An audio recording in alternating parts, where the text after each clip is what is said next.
this thing on? Is this sock on? Is Yes, this thing on? the sock is on. Our DIY wind muff. It's a little breezy today.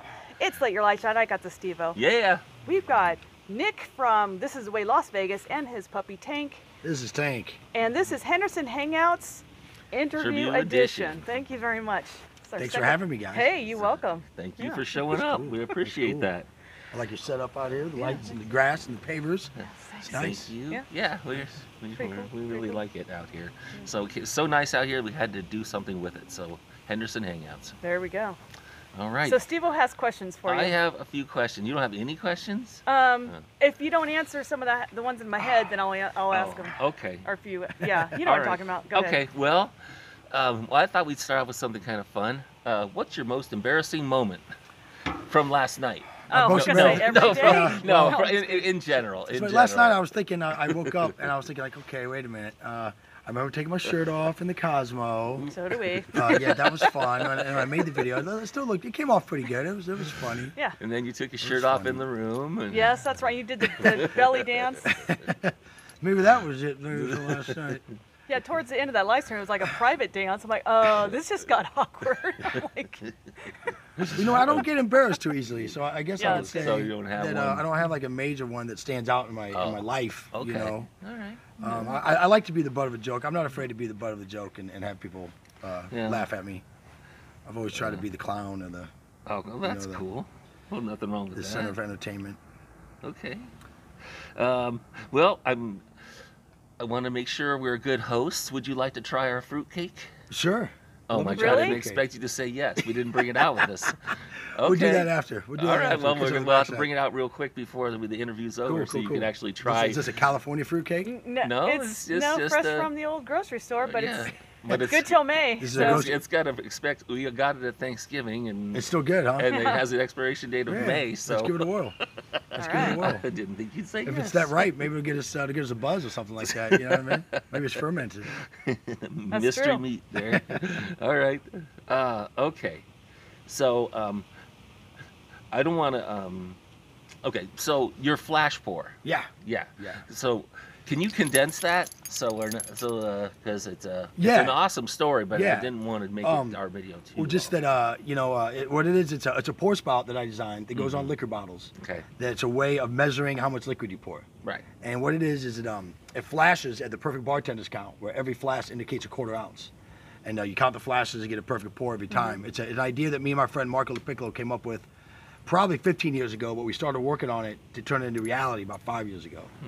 And we went through the process of finding a manufacturer in China and a product designer in California to make it for us, design it, the injection molds, and then got the patent process and had them imported. And now I started with 10,000 of them in my garage, and I have a little over 8,000 left to sell and or give away. They're taking up too much room in my garage. I'd rather have them out in the people's houses or just out in bars just so people could see them. Yeah, well. But your price was pretty decent. It had a pack of 2. Yeah, pack of 2. So I've sold a pack of 2 for $5. So, yeah, that's super cheap. Yeah, I was like, I don't get it. Like, and the flash lasts for 1,800 liter bottles total. So if you're a bar and that saves you 1 drink per bottle at $5 per drink, it'll save you over $4,000 over the life of the pour spout. And when it stops flashing, because it does have a battery in it, it's still a cool looking pour spout. Yeah, it is. You still have a cool looking pour spout. I still think about bar rescue because John Taffer would always talk about wasting alcohol and how much money it costs the bar. Yeah, I'm like, that would be perfect. Heavy-handed pour. So I met those guys at the bar nightclub show 4 years ago. I met Russell Davis, which is one of the bartenders on the show. Okay. And then Phil Wills. Phil Wills is the tall, light-skinned black guy that's on. He's been on more shows than anybody. Okay. He was also in the Taco Bell commercial, doing Flair during a Super Bowl commercial. Oh, okay. You look that up. But super nice guys. And Phil hooked me up with the producers, and he tried to get in on the show for me. I never actually met John Taffer. I shook his hand once. But they actually used the flash pour on the 100th episode of Bar Rescue. But they didn't talk about it. You just saw it in the background flashing, and they just didn't give me any kind of credit for it. And that's not really anyone's fault. They want money for that show to be a sponsor, to use your product on the show. Yeah. So I tried that to get on Bar Rescue. They were real nice. I sent them a case, and we're going to try to get it on. And that show's more about John Taffer. If it's not his idea, he doesn't really go with it. You know what I mean? It's just kind of a thing. And then a couple years before that, maybe 6 months before that, I tried to get on Shark Tank. I went and tried out for the Shark Tank. They came into town and they were doing the tryouts at the Silverton. And I dressed all up, all snazzy, and went down there and tried to do my thing. But there must have been 200 people there with all sorts of different business ideas and inventions. Right. And, you know, they picked like 5. So wow. That's it's tough. That's tough. That's a lot of competition. Yeah, and these guys, I mean, I met some of the, in my opinion, some of the smartest people in Vegas, all the different inventions and things like that. So we're standing in line with these people, we start talking, what do you got? What's that? What's that do? And you just, it was interesting. All righty. Okay, the next question. What made you want to get into flair bartending? What was inspired you to start flaring it, as opposed to just being a... or was that flair before the bartending, or exact same time? It kind of happened at the same time. Okay. I used to be a landscaper. My first job was a busboy at Bob Evans, was a big thing on the East Coast. Then I worked at the grocery store. My first real job, I guess, was landscaping. And I did that for about 5 years. And it's, you know, back then, good money, and you're outside, you get a tan, and you stay in shape. But I started dating a bartender, this chick, and she was such a bitch. But she made good money bartending. And I was like, I never thought about bartending, but I was like, if I was just nice to the customers, I could maybe make more than she makes, you know?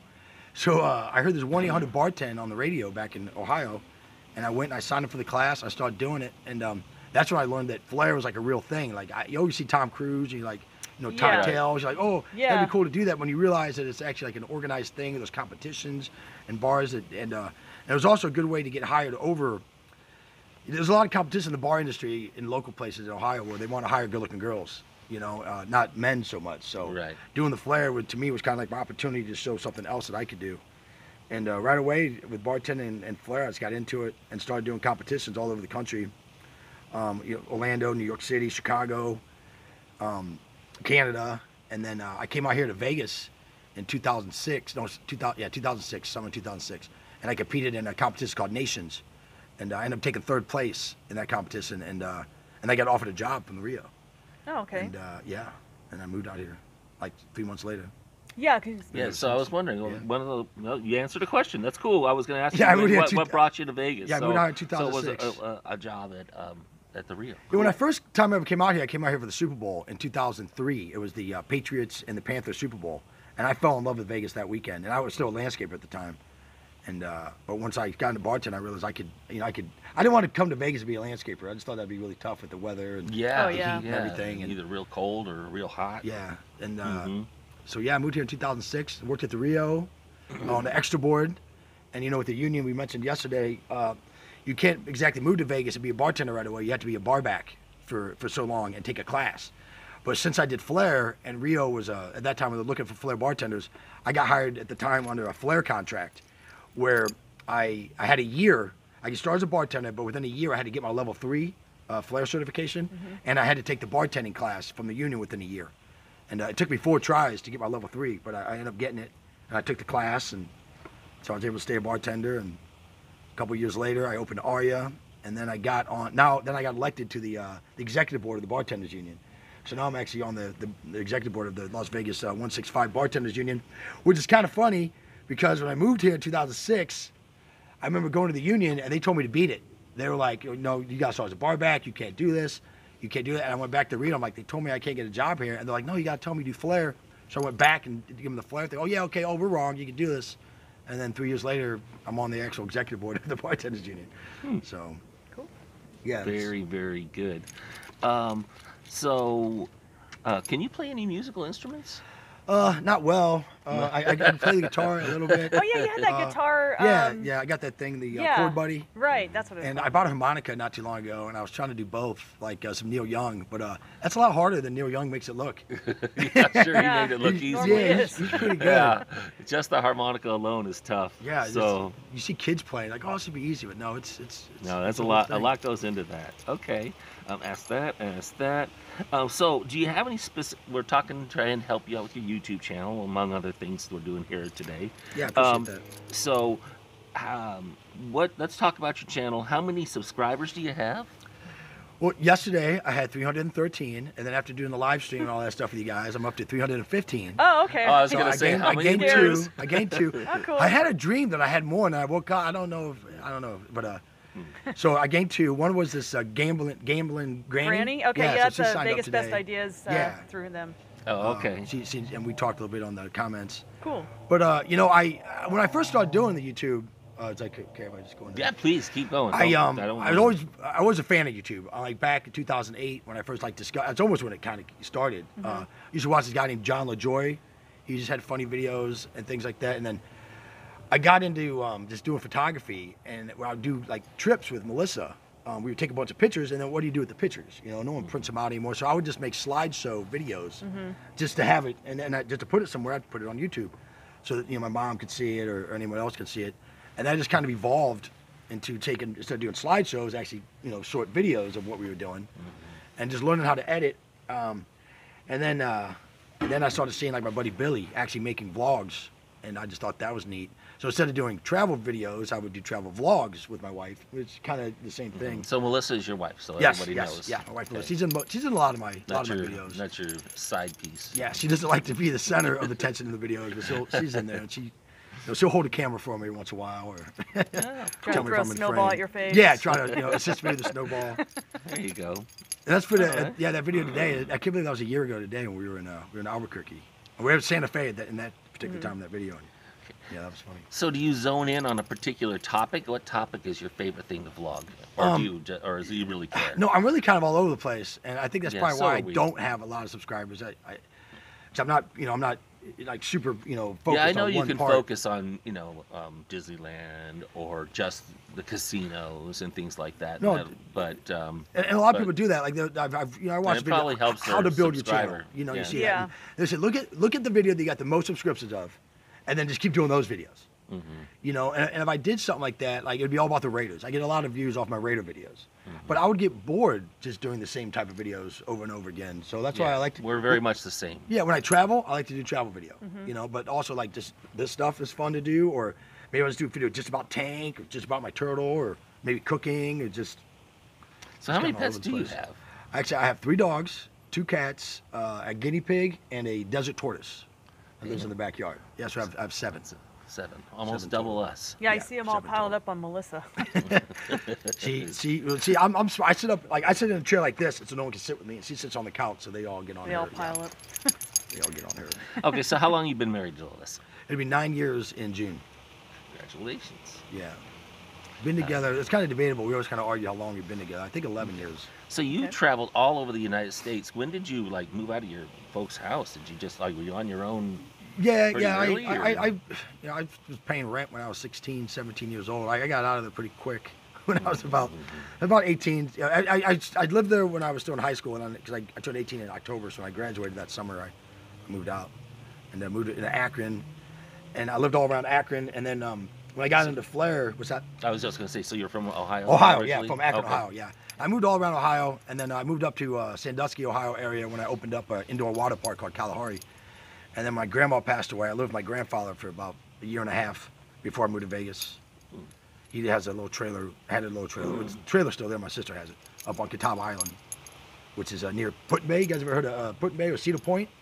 It's a huge Cedar amusement Point park. yeah. It's like the #1 amusement park in the world. Wow. And it's up there in Sandusky, Ohio, near kind of where I'm Oh, from. okay. Very cool. Yeah. All right. Have you always had this boisterous personality? I'm trying to find the right word. Yeah, no, I think so. Yeah, you know, as a kid, I used to get picked on a lot when I was a kid because the way I talk. I've always had this deep voice. Imagine an 80-pound little blonde kid with this deep voice, and people used to make fun of me. So I just kind of would always, again, I think that's kind of what turned me into the class clown. I tried to get people to like me or laugh at me. Okay. Does a duck with one leg swim in circles? I think so. Yeah, I think Really? like mechanically he would have to, right? Yeah, By default. by for sure. default. Yeah. Robot duck. Okay. Let's see. Do you have any goals for your channel? Yeah, I would love to make money off my channel and make that a full-time job. I mean, that would be something. Oh, yeah. You know, but I'm just gonna keep plugging away at it. Yeah, a year ago, I didn't even have 100 subscribers. So when the pandemic started and I really started pushing it, I got to 100. I remember getting 100, and then when I got to 200. That was my buddy Andre, who was my 200th subscriber. And I'm not even sure my 300. The 200 to 300 happened faster, and I think the 300 to 400 will happen fast, and just keep plugging away at it. I like to get better at my editing. Sometimes I feel like I rush it. Oh. But I also have a hard time spending 3 hours of trying to edit a 5-minute video. It just doesn't seem. Casey Neistat, who I try not to copy all the time at all, but his thing is don't let perfect get in the way of good enough, and that's Right. kind of how I am when I'm editing. Just get it out there. No one watches them anyway. Just get them out there. Yeah. I watch them. Yeah. They're pretty funny. Okay, Crisco, help me out. I'm running out of questions. Well, you kind of answered some of the questions I had. That- Well, I guess, I know we talked about this last night, but how did we meet? Like, how did you meet the gang? How do we even know you? Like, who do we know you through? I know we met you on Rocktober, but how did you even know to go? Yeah. Through this little YouTube community that's kind of sprung up with this Vegas. I first contacted. I discovered Ted's videos, The Sleepers in Seattle. Oh, yeah. Through Billy's videos. Oh, Just because okay. they kind of popped in and out, and I was watching one of Ted's videos, and I just sent him. I made a comment, and he responded to me. In the comment section on the thing. We started talking back and forth, and then because of him, I discovered Mark. And same thing, started talking with them there, and they invited me out on Cinco de Mayo during the pandemic, and we went and did a Cinco de Mayo video for the first time Okay. together. I saw And then that I seen one. that you guys would meet up with them, so I just started seeing like, okay, they would get together and like, oh, who's those people? Oh, that's LetYrLiteShine. Okay, Steve, and then these other people, I was like, oh, that's Alan, and they started looking at who their little crew was. And then I think the first time we all met was Ted set that up. He invited us all to the Secret Garden. Oh, okay, yeah. It was the first Because I time I remember met he up came with you right up to guys. me like you knew me. I'm like, who's this guy? No, and Like, that's obviously knows me. what's funny about YouTube is I watch you guys' videos. And then you I watched feel like 10 you know videos. I definitely recognize you, and I feel like I kind of know you. Yeah. Just because of that, because it's not like I'm watching a And you movie. came anyway, so that's great. Yeah. Yeah, right. Thanks. Yeah, you and Juan. Because I was like, Yeah, oh, I guess Juan. I Yes, guess definitely. you're part of the group. I didn't know like who we were meeting up with. That at was the time. first time that Juan met any of you guys. I'd only met Ted a few times before that. Oh, okay. And that was the first time I met Joe, was that day. Oh, And that was the funny part when I found out that me and Joe worked together Oh, in the that's same right. casino for the last 10 years, and we didn't even know it. Different departments. Same union, different Yeah. departments. So, if like, let's say you have all these fans out there, and they were to say, "Hey, we Fun. want I to do get." have a few fans. It's kinda Okay, fun. so you have, so you have all your fans. So if they were going to treat you, would they take you out to dinner or buy you something, or pick you up lunch, or what would they do? What would you like say? Well, Hey, one of my favorite places Plug to go eat with Melissa is a place called Fireflies. They do Spanish tapas. We try to go there at least once a month or every other month. I'm a big fan of Budweiser beer, so if you ever come to my house, it's a good idea to bring an 18-pack of Budweiser with you. It'd be greatly appreciated. so you get one. Yeah, exactly.